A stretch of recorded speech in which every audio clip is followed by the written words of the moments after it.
भगवान को देखा है, लेकिन अब एक भक्त के सामने भगवान खड़े हैं।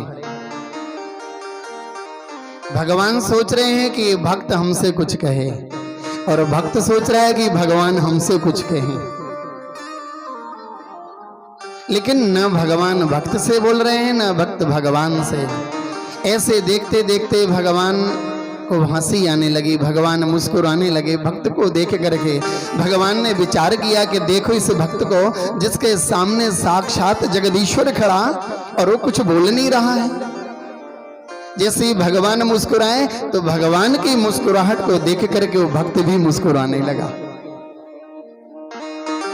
भगवान सोच रहे हैं कि ये बड़ा अद्भुत भक्त मिला, फिर भी भक्त कुछ बोला नहीं। और जब नहीं बोला तो भगवान ने सोचा कि बोलना तो बहुत कुछ चाहता है, लेकिन इसके बोलने का सामर्थ्य नहीं है। ये दृश्य देख करके आकाश मंडल में बैठे हुए देवता देख रहे हैं कि कैसा भक्त है जिसके सामने जगदीश्वर खड़ा। ये सब देख करके देवता भी हंसने लगे। इधर सुखदेव जी राजा परीक्षित से कहते, परीक्षित एक बार उस झांकी का दर्शन तो करो जिसके सामने जगदीश्वर खड़ा, वो भक्त कुछ बोल नहीं रहा। भगवान समझ गए कि इसके बोलने की ताकत नहीं।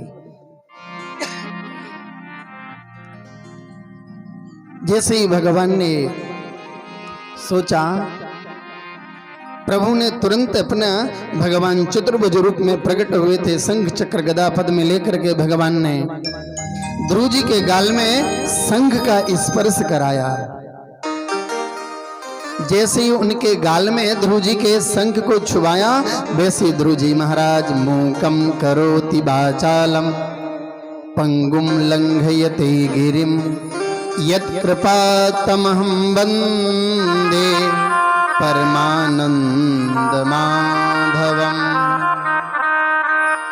तुरंत ध्रुव जी महाराज की जो सोई हुई वाणी थी वो जागृत हो गई और ध्रुव जी कहने लगे, प्रभु मूकम करोति वाचालम, हे प्रभु आपकी कृपा के बिन एक वृक्ष का पत्ता भी नहीं हिल सकता, और जिस पर आपकी कृपा हो जाए ना वो गूंगा स्तुति करने लगता है, लंगड़ा बड़े बड़े पहाड़ों को चढ़ जाता है। ये आपकी कृपा के बिन कुछ भी नहीं। आज ध्रुव जी के ऊपर भगवान की कृपा हुई, भगवान प्रसन्न हुए। भगवान कहने लगे, ध्रुव मांग लो तुम क्या चाहते हो। ध्रुव जी कहने लगे, प्रभु कुछ नहीं चाहिए। बोले मांग लो, जो कहोगे आज वही मिलेगा। बार बार ध्रुव जी कहते हैं, प्रभु कुछ नहीं चाहिए। भगवान ने कहा, ध्रुव अगर तुम मांग नहीं रहे तो बिन मांगे हम तुम्हें अनंत काल तक राज सुख का वरदान दे रहे हैं। भगवान ने ध्रुव जी को राज सुख का वरदान दिया। आज ध्रुव वरदान प्राप्त करके भगवान से लौट रहे हैं। आज जब महाराज उत्तानपाद को पता चला और वो सौतेली माँ सुरुचि को, तो आज वही माता पिता ध्रुव जी की अगवानी कर रहे हैं। सुंदर बंधनवार सजे हैं, कलश रख दिए, हाथी घोड़ा लेकर के ध्रुव जी की अगवानी हो रही है। जा पर कृपा राम की होई, ता पर कृपा करे सब कोई। आज ध्रुव जी के ऊपर भगवान की कृपा हुई। जैसे ध्रुव जी आए, उनकी अगवानी हुई। ध्रुव जी ने आकर के सबसे पहले अपनी सौतेली माँ को प्रणाम किया और कहा, माँ अगर उस दिन तुमने ऐसे वचन नहीं कहे होते आज भगवान की कृपा नहीं होती।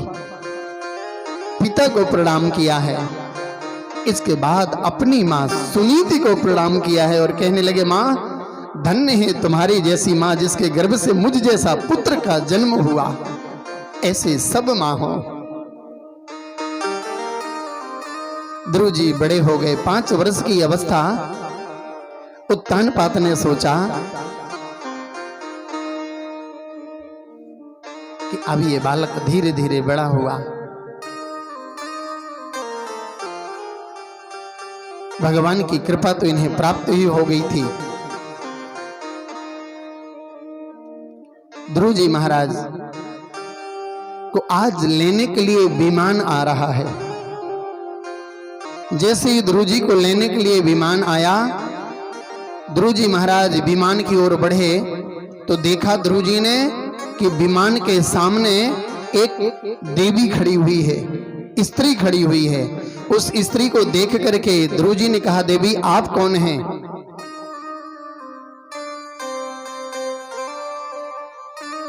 उसने कहा, महाराज आप जानते नहीं? बोले नहीं। बोले महाराज मेरा नाम मृत्यु देवी है। इस संसार में जो भी जन्म लेकर के आता है बिन हमारा स्पर्श किए वो इस संसार से जा नहीं सकता, उसको हमारा स्पर्श तो करना ही होगा। ध्रुव जी ने सोचा कि अगर हमने मृत्यु देवी को छू लिया तो हमें भी मरना पड़ेगा। अब क्या किया जाए? मृत्यु देवी विमान के सामने खड़ी है। ध्रुव जी का कद छोटा है, विमान थोड़ा ऊंचा है। मृत्यु देवी ने कहा कि महाराज एक काम करें, आपको इस विमान में बैठ करके जाना है, आप चले जाना, लेकिन आपके लिए तो ये विमान ऊंचा है, आप चढ़ेंगे कैसे? इसलिए विमान के सामने मैं झुक जाती हूँ, एक चरण मेरे ऊपर रख दें, दूसरा विमान पर, आप चले जाना। ध्रुव जी ने सोचा कि अगर इसका स्पर्श हो गया तो हम जा नहीं सकते। ध्रुव जी ने कहा ठीक है आप झुकिए। जैसे ही मृत्यु देवी नीचे झुकी, ध्रुव जी ने एक छलांग लगाई और जाकर के विमान पर बैठ गए और विमान चलने लगा। मृत्यु देवी देखती रही लेकिन ध्रुव जी का कुछ भी नहीं बिगाड़ पाई। आज भी ध्रुव जी महाराज अमर हैं। ये है भक्ति की शक्ति। भक्ति के सामने मृत्यु की भी नहीं चलती। मृत्योर मूर्धन तत्पदम, मृत्यु के ऊपर भी पैर रख के ध्रुव जी चले गए। हम ध्रुव प्रहलाद की कथाओं को सुनते हैं लेकिन अपने जीवन में उतारते नहीं।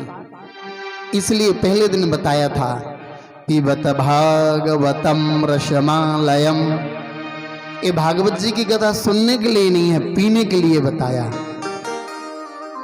क्योंकि रस को पिया जा सकता। अगर कोई रस तुम कान में डालोगे तो कौन और बेकार हो जाएगा। और इसमें कौन सा रस है? अमृत द्रव संयुतम, अमृत रूपी रस से भरा हुआ फल है। जीवन की डोर तुमसे बांधी है सावरे,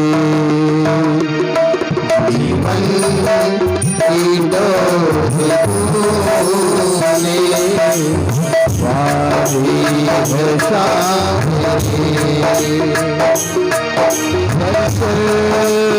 की दे दो परिसर की दे दो, लेना है बाबूले की डोर तुमसे बांधी है सावरे।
मुझे बना दे, तेरा दास रे।